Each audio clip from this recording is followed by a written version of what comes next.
There has been a lot of attention paid to language in the report about the president's memory, so let me say a few words about that. My task was to determine whether the president retained or disclosed national defense information willfully. That means knowingly and with the intent to do something the law forbids. I could not make that determination without assessing the president's state of mind. For that reason, I had to consider the president's memory and overall mental state and how a jury likely would perceive his memory and mental state in a criminal trial. These are the types of issues that prosecutors analyze every day. And because these issues were important to my ultimate decision, I had to include a discussion of them in my report to the Attorney General. The evidence and the president himself put his memory squarely at issue. We interviewed the president and asked him about his recorded statement. Quote, "I just found all the classified stuff downstairs," end quote.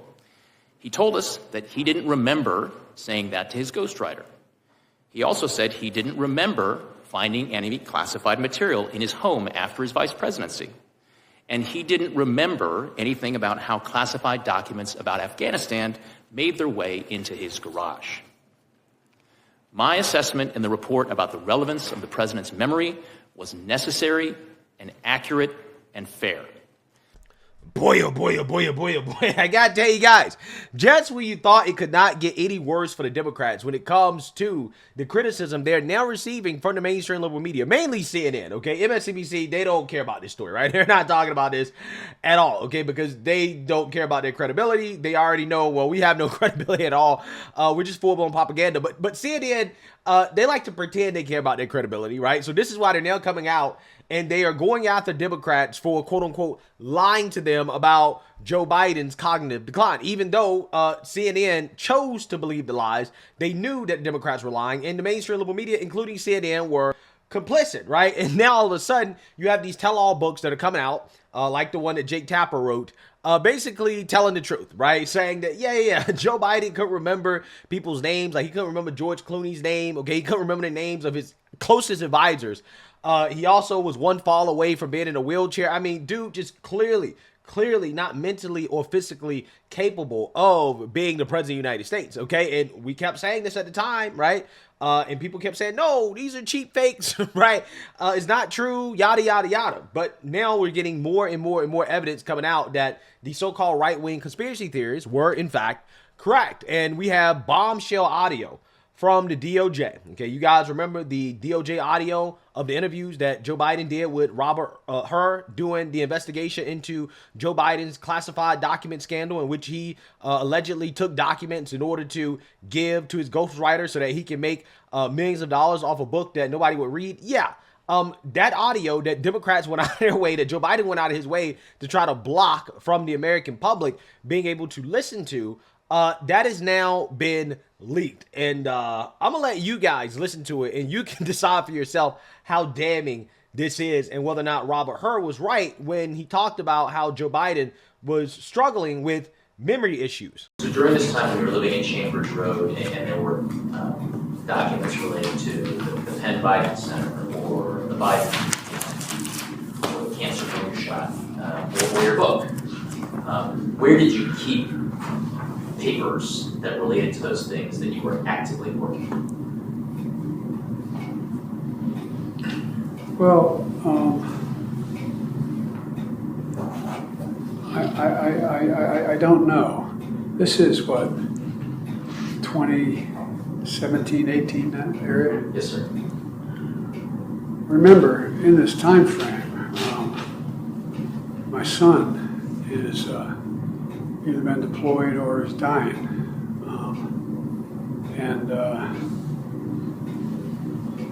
And so it was, and by the way, there were still a lot of people at the time when I got out of the Senate that were encouraging me to run in this period, except the president. They're not a mean thing to say. I mean, he just thought that she had a better shot of winning the presidency than I did. And so I hadn't at this point, even though I'm at Penn, I hadn't walked away from the idea that I might run for office again. if I ran again, I'd be running for president. And so what was happening though, what month did Bo die? May 30th, 2015. Was it 2015 he died? 2015. I think it's 2015. I'm not sure the months are, but I think that was That's right, Mr. President. And what's happened in the meantime is that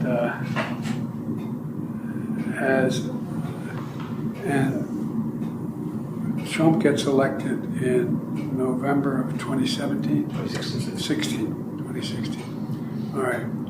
So, why do I have 2017 here? That's when you left office, January of 2017. Okay.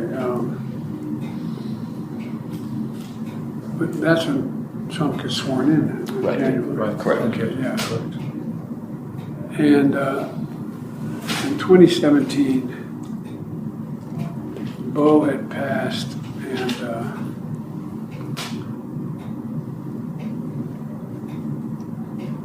this is personal. The genesis of the book and the title, Promise Me Dad, was I know you're all close with your sons and daughters, but Bo was like my right arm, and that was my left. These guys were a year and a day apart, and they could finish each other's sentences. And Bo, I used to go home on the train in the period that I was still in the Senate. Anyway, do you remember? There was not pressure. Bo knew how much I adored him. And maybe this sounds so. Everybody knew how close we were. There was not anybody in the world who wondered whether or not. Anyway. And so. Sir, I'm wondering if this is a good time to take a break. Briefly. No, let me just keep going to get it done. Yeah. So what you have there is Joe Biden clearly experiencing some issues articulating himself and also remembering dates correctly. Like, for example, when his son passed away, right? He didn't really remember when Trump was elected. He just struggled, right? He was struggling to answer questions. And remember, at the time, the mainstream liberal media, okay, when this report came out from Robert Hur, right, when he testified before Congress about what he observed from Joe Biden, remember, the Democrats and the mainstream liberal media, they smeared Robert Hur as a political actor, right? That he is just attacking Joe Biden for political purposes. What part of that construct is inaccurate? I mean, I assume you think he's sympathetic and well-meaning. He's 81, and his memory, it doesn't seem great. It's not horrible, but I don't understand the outrage. Well, it's as simple as this. As a prosecutor, the department policy is you don't go out of your way to essentially vilify, injure the reputation of someone when you're making a declination decision. What you put in your report is just what's necessary to support the conclusions of the report. So fair game to say he was asked about these documents and didn't recall how they got to the university. It is not appropriate to engage in a subjective, generalized, essentially political assessment that is fodder during a campaign year. And he knew exactly what he was doing when he chose that language. He has conducted, I'm sure, as any lawyer with his experience, dozens and dozens of depositions. I deposed Karl Rove for the Judiciary Committee. He claimed a failure of recollection dozens and dozens of times. There was never a suggestion that he was doing it because of his advanced age. That was simply gratuitous. Well, he wasn't 81, Karl Rove. No, he wasn't. But would but we're reading the transcript. I mean, he does have. I mean, look, I don't know that I would be any better if somebody's throwing names and dates at me, and I was 81 years old. But he does have issues here and there. Was that 2017? Was it 2016? It's not disqualifying, but he does have some memory issues. Well, that is a perfectly fair issue for a political campaign. It's not a perfectly fair issue for a prosecutor to make in a declination decision. Okay. More than fine for her to say, with respect to this category of documents or that, this is what the president said. But this was deliberate. It was as if Hur decided there's not enough evidence to prosecute him, so I'm going to politically slime him instead. Doctor, when can we talk to the president's doctor, and how come they haven't been asked to come out here and talk with us, given the Hur report that challenges the president's mental fitness? So look, just to speak to the Hur report really, really quickly. Special Counsel Hur is, as far as I remember, is obviously a Republican, a prosecutor. He's not a medical doctor. He's just not. It's not for him to speak to. It's just not. I have been privileged and proud to serve as Vice President of the United States with Joe Biden as President of the United States. And what I saw of that report last night, I believe is, as a former prosecutor, the comments that were made by that prosecutor, gratuitous, inaccurate, and inappropriate. Gratuitous, inaccurate, and inappropriate, according to Kamala Harris. A lot of people owe Robert Hur an apology.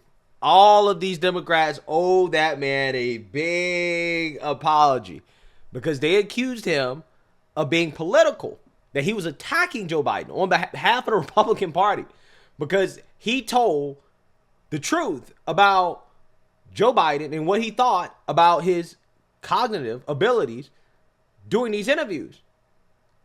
Again, the Democrats tried to smear the man's reputation. Okay? Question his judgment.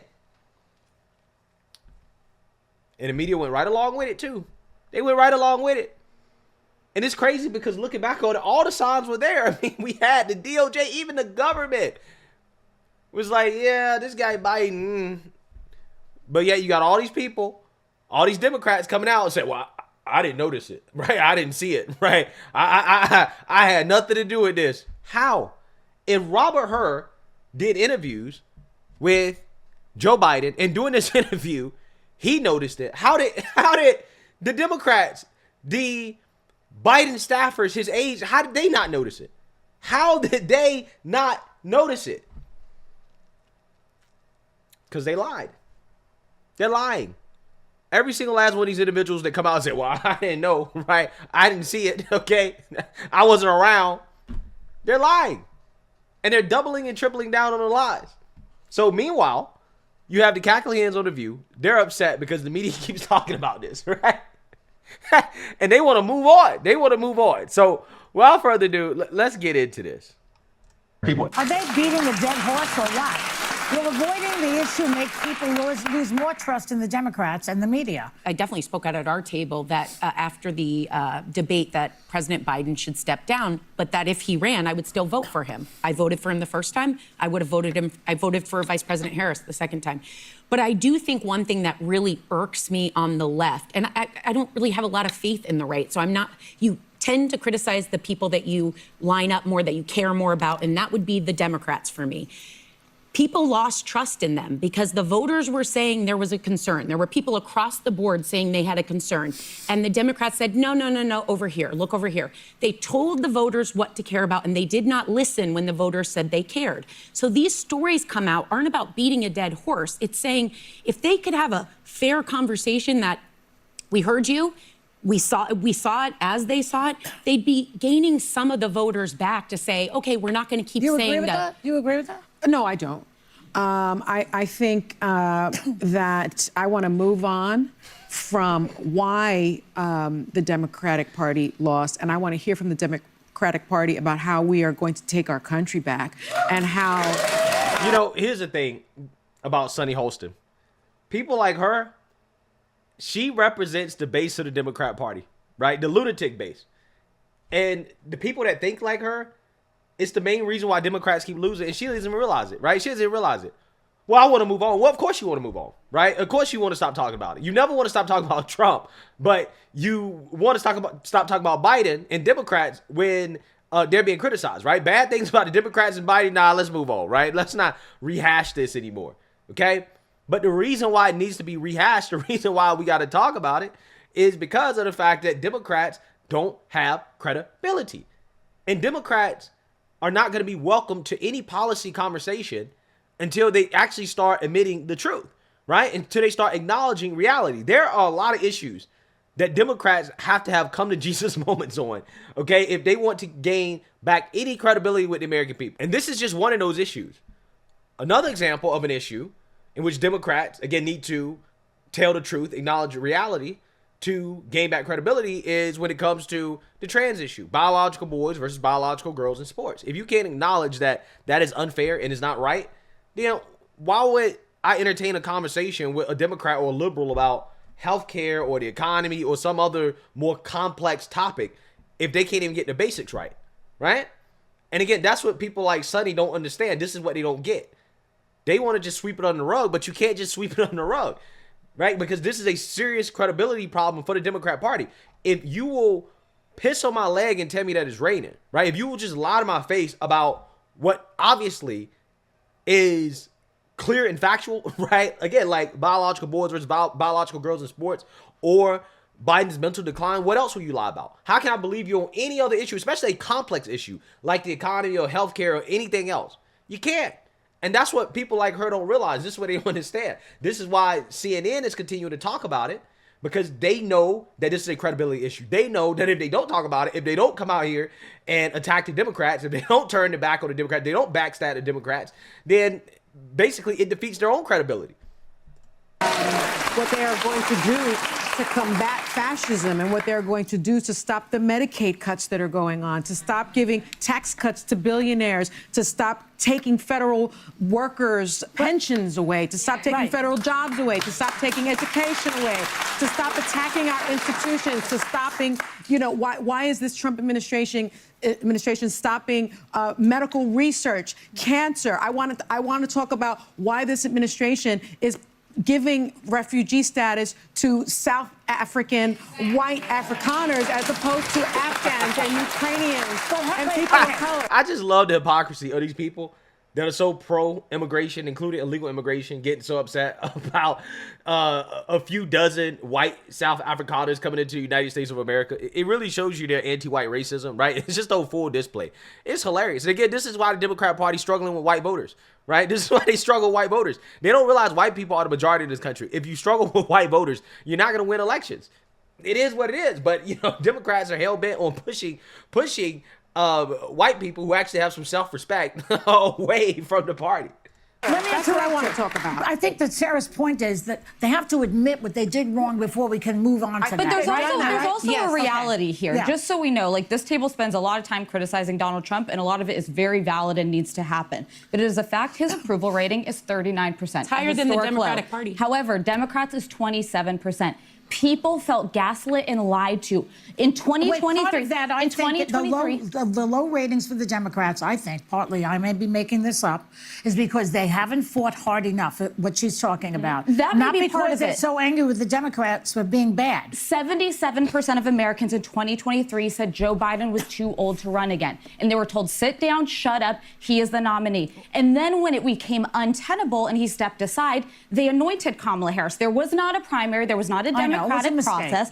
And then when she lost, they said, don't look backward. We're moving forward. We're not even going to talk about why we didn't listen to you. We had Joe Biden here last week. It was an honor to have him. I think he is a good man. I do not think he could have been president for 4 more years. The hardest job on the planet.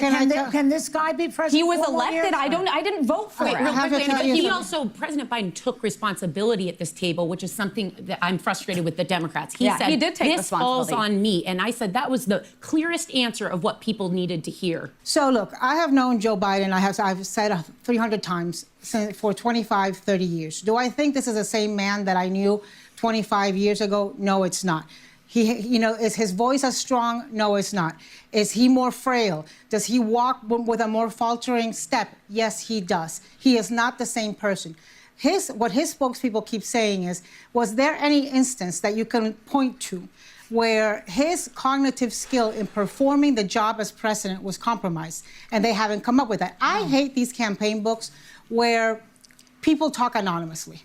If you were part of that administration and didn't have the gonads to speak when you were part of that administration, and now you are speaking and doing it anonymously, frankly, I don't think this reflects bad on Joe Biden. I think it reflects bad on you because you are a complicit coward. Or was there a... Yeah, I mean, she's partially right in the sense that, yeah, you are a complicit coward if you knew at the time and you failed to speak out. But, I mean, let's be real. Ana Navarro also she just claimed she knew Joe Biden, right? She knows Joe Biden. And it's not like she was screaming about how Joe Biden is not mentally fit to be president. No, she was shilling on behalf of Joe Biden and Kamala Harris. So she's also a complicit coward as well, too. But again, notice how all of a sudden they're angry about the anonymous sources attacking Biden, right? And then now they are writing these books and, all that stuff. Well, are these people ever upset? Do they ever hate all the anonymous sources that come out and smear Trump, right? All the books that are written after, Trump leaves office or whatever. Were they ever upset about those people coming out and saying those things after Trump left the White House? No, they weren't, right? They were totally fine with it. In fact, they were pushing some of the propaganda. So, it's just funny to me. The hypocrisy is on full display. The media is in full-blown meltdown because they're all complicit, including The View. Every single last one of these people at this table, they're all complicit. Every single last one of them. Was there a culture within the White House that people felt that they couldn't speak truth to power? Frankly, I've never been part of a culture that gets silenced. I have never been a part of a culture that feels fear. I have been a part of a culture that calls a spade, whether they are in power or not. People are quoted in this book of saying they would be boxed out of meetings if they raise concerns. And there's very specific examples. George Clooney goes on the record to Jake Tapper and says he moved mountains. He flew in from Italy to do this record fundraiser for Joe Biden. Joe Biden didn't recognize George Clooney. One of the most recognizable, one of the most recognizable men on the planet. And now that's not a presidential duty. It's not the job. You don't have to recognize George Clooney. But does that give you confidence that in the middle of the night, if China's about to attack us, there's a war breaking out in Iran, that he is the sharpest person to be able to handle that? Which administration texted war plans to their brother? Trump. But it's was just that Joe Biden? No, but do we just keep lowering the bar because Trump is bad? Nothing else is bad because Trump is bad? It's like, well, that can also be true. Yeah, but the ship has sailed. It's out in the ocean somewhere with Biden. We have Trump it's over. Get over it. No, we have Trump because you guys screwed this up. With all due respect. All right, but does it help to just keep going over the same material about Biden over and over again? I actually think we have Trump because the Trump administration, Trump lied to people. I think that's why we have. Well, he won more votes. That is a fact. I think he lied to his base. I think he told his base that they were going to, their overtime would not be taxed. That was a lie. Actually, that's in the new tax bill. It's literally in the tax bill. They had to fight to put that in. They had to fight to put that back in. He had every intention. What do you mean? They had to fight to put it back in. It's in the bill. So you just lied. You just lied. And we're talking about the subject of Democrats lying, which is part of the reason why they lost. But she's saying that Trump won because he lied. Again, these people make me sick, bro. Sunny Holston is, I really do think she is, again, a great example of why the Democrats are completely and totally screwed. Completely and totally screwed. If you continue to try to appeal to people like this, they're going to lose, right? 100%. There's no winning with these people. No winning at all. She's living in Cuckoo for Cocoa Puffs world. 100%. Taking away that.